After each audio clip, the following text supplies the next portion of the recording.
তোমাকে রাতে কতবার কল দিছি আমি, কল পিক করো নাই কেন? আর এতগুলো যে মেসেজ দিছি একটা মেসেজেরও রিপ্লাই করো নাই কেন? তুমি খালি তোমার দিকটাই দেখতেছো। তুমি ভালো করেই জানো আমি কেন রিপ্লাই করতে পারি নাই। আমার সিচুয়েশনটাও তো একটু দেখো। ও আমি আমার দিকটা দেখতেছি, তুমি আমাকে সেলফিশ প্রুভ করতে চাইতেছো তাই না? আমি তোমার সেলফিশ কখন বললাম? প্লিজ কথাগুলোরে এমনি তুমি টুইস্ট করো না। ওকে করলাম না তো বলো আমাকে যে কি এমন মহৎ কাজ করতেছিলা যে আমার মেসেজে রিপ্লাই করতে পারো নাই? ফারিয়া প্লিজ। হ্যাঁ বুঝছি, এবারও ইন্টারভিউতে কিছু হয় নাই তাই তো? জবটা হয়েই গেছিল, কারণ আমার এক্সট্রা স্কিল হিসেবে গ্রাফিক্স ডিজাইনটা ছিল, কিন্তু স্যালারি 12,000 টাকা।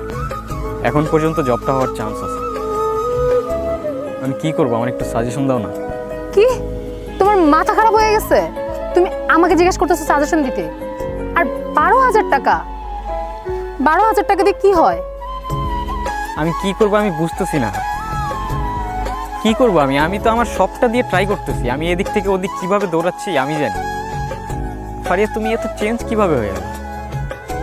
কিভাবে এত চেঞ্জ হয়ে গেল? তুমি তো আগে বলতা আমার যে কোনো সিচুয়েশনে তুমি অলওয়েজ সাপোর্ট করবা, আর এখন? শোনো, আগেকার কথা আর এখনকার কথা সেম না। এখন সিচুয়েশন অনেক চেঞ্জ হয়েছে, আর আমার দিক থেকে যতটা করা সম্ভব আমি ট্রাই করছি। এখন যদি কেউ ট্রাই না করে থাকে সেটা হচ্ছে তুমি। I can't believe you. তুমি এরকম ছিল না ফারিয়া। অযথা কথা বাড়ায় লাভ নাই। তুমি আমাদের জন্য কিছু করতে পারবা কিনা সেটা আমাকে এখন ক্লিয়ার করে বলে দাও। আমাকে আর কয়েকটা দিন টাইম দাও প্লিজ।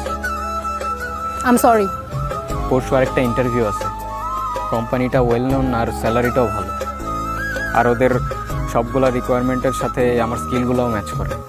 আই হোপ জবটা হয়ে যাবে। এটাই কিন্তু শেষ।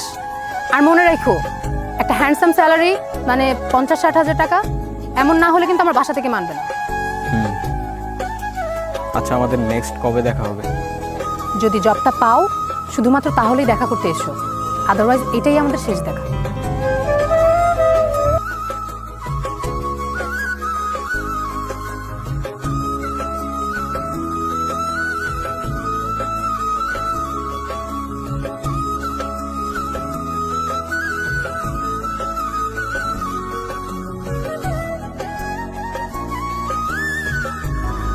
কিরে, এতক্ষণ ধরে কি ভাবতেছস?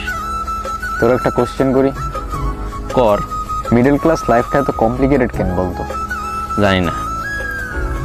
কারণটা আমিও জানি না, কিন্তু একটা জিনিস জানি, এই কমপ্লিকেটেড লাইফের একটাই সলিউশন, টাকা।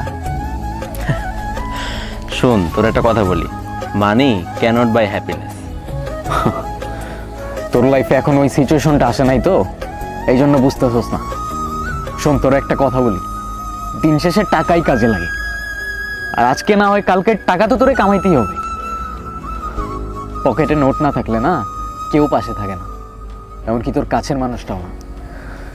শোন, টাকার জন্য লাইফে যত স্ট্রাগল করতে হোক অলওয়েজ রেডি থাকিস, অলওয়েজ। এমনি এমনি আসে না ব্রো। আর কি জন্য বললি money can not buy happiness? তোর এইসব ফিলোসফি তোর পকেটে রেখে দিস, আর don't be a philosopher until you are rich.